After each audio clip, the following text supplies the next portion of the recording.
सारा आकाश का के उत्तरार्ध का आखिरी चैप्टर नंबर 10। चैप्टर नंबर 10 में ये बताया गया है कि समर प्रेस से लौटने के बाद ऊपर छज्जे पर ही बैठ गया था। छज्जे अर्थात छत पे। उसका चेहरा इतना थका और उतरा हुआ था कि प्रभा ने उसका हाथ छूकर देखा कि बुखार तो नहीं है। वह सूनी सूनी सी आंखों से प्रभा को देखकर भी चुप रहा। उसे अपने आसपास सब कुछ झूठ और छल के एक अंतहीन जाल की तरह लगता था, जिसमें उसे कैद कर दिया गया है। एक फंदे को काटता है तो दूसरा सामने आ जाता है, और प्रभा वह भी वैसी ही निकली। नीचे चूड़ी वाली चूड़ियां पहनाने आई थी, भाभी चूड़ियां पहन रही थी। समर एकदम चुप था। प्रभा शायद उसकी चुप्पी से घबरा गई थी। उसने कहा, तुम बोलते क्यों नहीं? क्या बात हो गई? किसी से लड़ आए क्या? समर ने कहा, कुछ नहीं, और वह जिधर देख रहा था उधर ही देखता रहा। प्रभा ने पूछा कि क्या वह उस बात पर अभी तक नाराज है? प्रभा की आवाज की आर्द्रता से वह चौंक गया। उसने कहा, प्रभा मेरी नौकरी छूट गई। सुनकर प्रभा चौंक गई।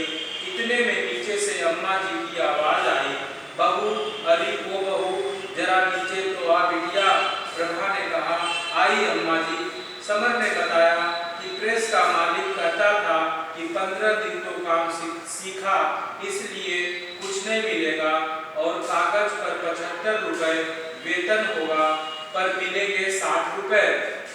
इसी बात पर वह लड़ आया था। उसका मन बड़ा खराब हो रहा था। प्रभा को भी प्रेस वाले की बात ठीक नहीं लगी। उसने इस विषय में दिवाकर से बात करने के लिए कहा। समर ने कहा कि अब उनसे क्या कहना, कल आखिरी बार जाऊंगा, जो देगा ले आऊंगा। प्रभा को अम्मा बार बार चूड़ियां पहनने के लिए बुला रही थी। प्रभा नीचे गई। ऊपर से समर देख रहा था, सुन रहा था। अम्मा प्रभा को अपनी पसंद की चूड़ियां पहनने के लिए कह रही थी। उसने मना किया। बहुत सी चूड़ियां रखी होने की बात की। अम्मा नहीं मानी। समर नीचे गया। उसने देखा प्रभा को चूड़ियां पहनाई जा चुकी थी। वह सहम गई थी। वह खिसियानी सी हंसी हंसने की कोशिश करते हुए बोली, देखो कैसी लगती है, अम्मा और भाभी की पसंद की है। समर ने पूरी कड़वाहट और तीखेपन से उसे पूरा झपट कर उसके दोनों हाथ चूड़ियों के ऊपर से पकड़कर दोनों कलाइयों को आपस में जोर से बजा दिया और मुट्ठियां भींचकर उसकी चूड़ियां के टुकड़े टुकड़े कर दिए। चूड़ियों के टुकड़े नीचे गिर गए और वह जोर जोर से पागलों की तरह हंसने लगा। चूड़ियों के टुकड़े उसकी हथेली और उंगलियों में घुस गए थे। प्रभा की कलाई और समर के हाथों से खून चू रहा था। चूड़ी वाली अम्मा, भाभी सभी उसे फटी फटी आंखों से देख रही थी। रात को पिताजी ने पूछा कि क्या रे समर, तूने तो शायद 10 तारीख से काम करना शुरू किया था। समर ने लापरवाही से जवाब दिया कि उसकी नौकरी छूट गई है। अम्मा ने कहा कि ऐसे क्यों बता रहा है, हम तुमसे कुछ मांग थोड़ी ही रहे हैं। समर ने कहा, साफ साफ तो नहीं ही मांग रहे, लेकिन मतलब क्या है वह मैं तो जानता हूँ। यह सुनकर बाबूजी भड़क गए। उन्होंने समर को खूब खरी खोटी सुनाई। हरामी, तुझे पाला पोसा, पढ़ाया लिखाया सब इसलिए कि तू यूं हमारी इज्जत उतार कर रख दे, छाती पर चढ़ चढ़ कर आए। सीधी सीधी बात करो तो कटखने पागल कुत्ते की तरह भौंके। समर ने कहा कि उसने तो ऐसा कुछ नहीं कहा जिससे वे इतना भड़क जाए, पर बाबूजी का गुस्सा बढ़ता ही गया। समर ने कहा कि वह शादी करना नहीं चाहता था। लोगों ने जबरदस्ती उसकी शादी की। शोर सुनकर घर के और लोग भी जमा हो हो गए थे। बाबूजी उल्टा सीधा बोल रहे थे। सुबह चूड़ियां पहनाई सो फोड़ दी लाट साहब ने।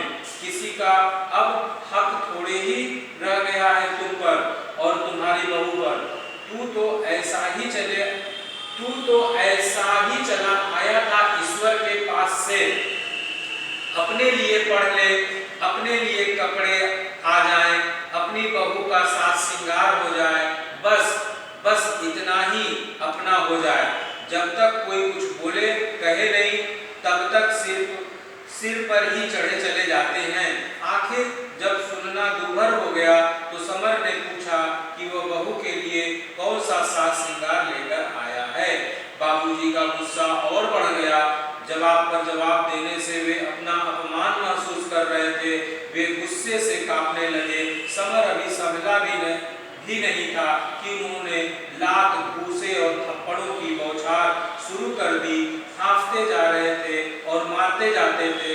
कहते थे और दे जवाब देकर देख, लाख बुढ़ा हूँ, 1000 मरा गिरा हूँ, लेकिन तेरी अकल अभी भी ठिकाने लगा दूंगा। तू बहुत हाथ से निकल गया है। समर चुपचाप घुटते क्रोध से भूनते हुए पिटता रहा और एक शब्द नहीं बोला। इस बात से वे और क्रोधित हो रहे थे।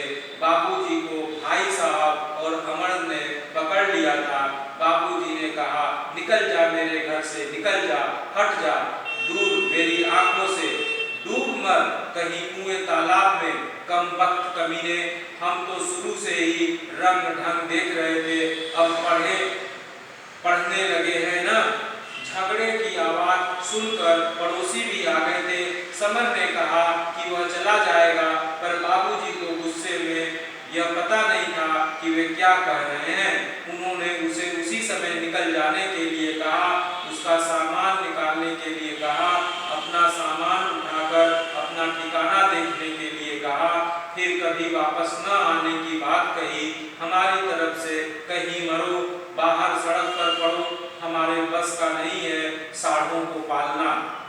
अम्मा ने भी डांट कर 2 थप्पड़ दिए और कहा, तू चुप क्यों नहीं हो जाता समर, खबरदार जो जवान मुंह से निकाली, बाप को बराबर से जवाब दिए जा रहा है बेशरम। इस बार समर ने खूब गरज कर कहा, बस अम्मा, साफ ही सुनना चाहता था, आज सुन लिया। मुझे खुद ही इस नरक में नहीं रहना है, न रात को चैन, न दिन में शांति। सब मतलब के माँ बाप बने हैं। कल यहाँ से चला जाऊंगा, संभाल लेना अपना राजपाट।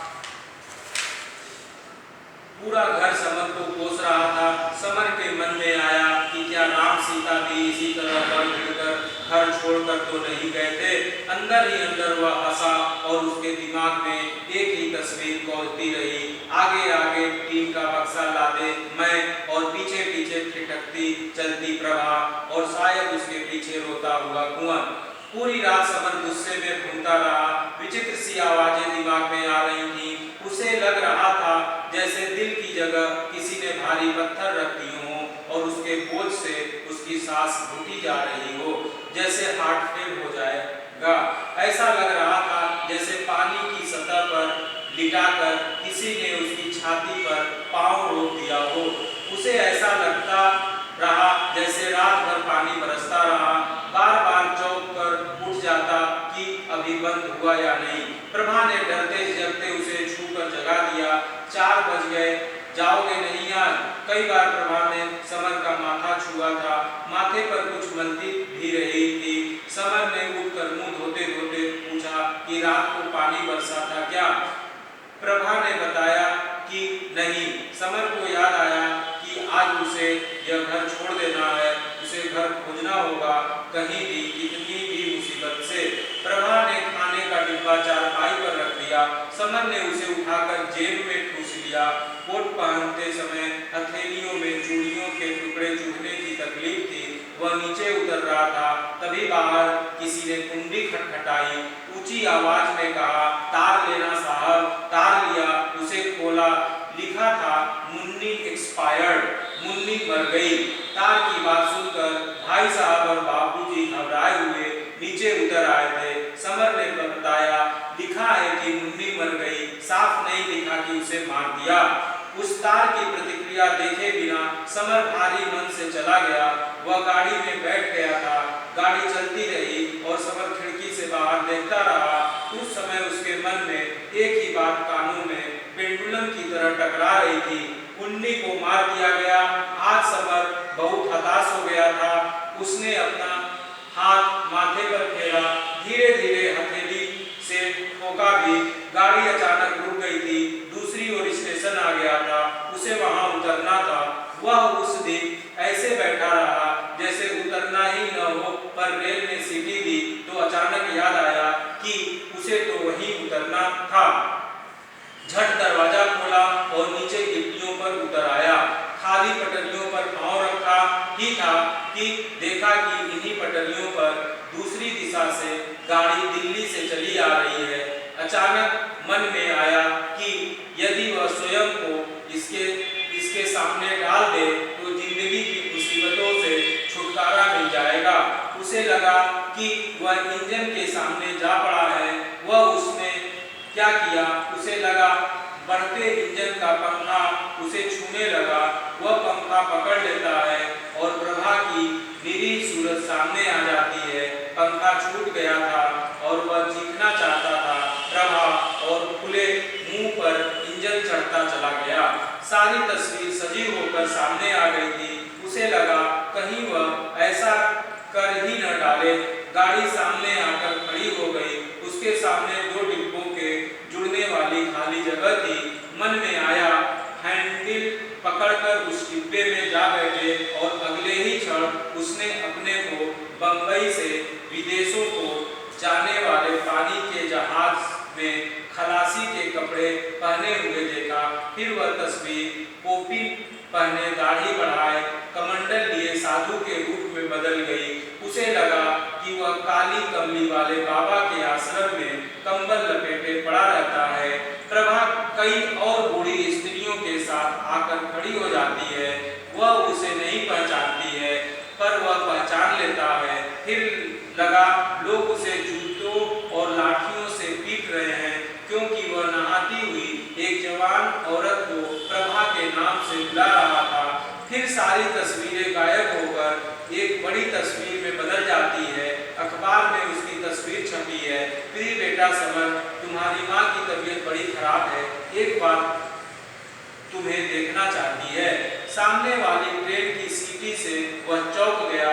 उसके आगे वाला पहिया धीरे धीरे घूमा। अगर दो डिब्बों के बीच की खाली जगह में अचानक कूद पड़ूं तो, या लपक कर हैंडल पकड़कर डिब्बे में चढ़ जाऊं तो।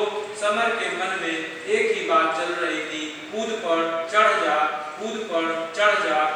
उसने घबरा कर ऊपर देखा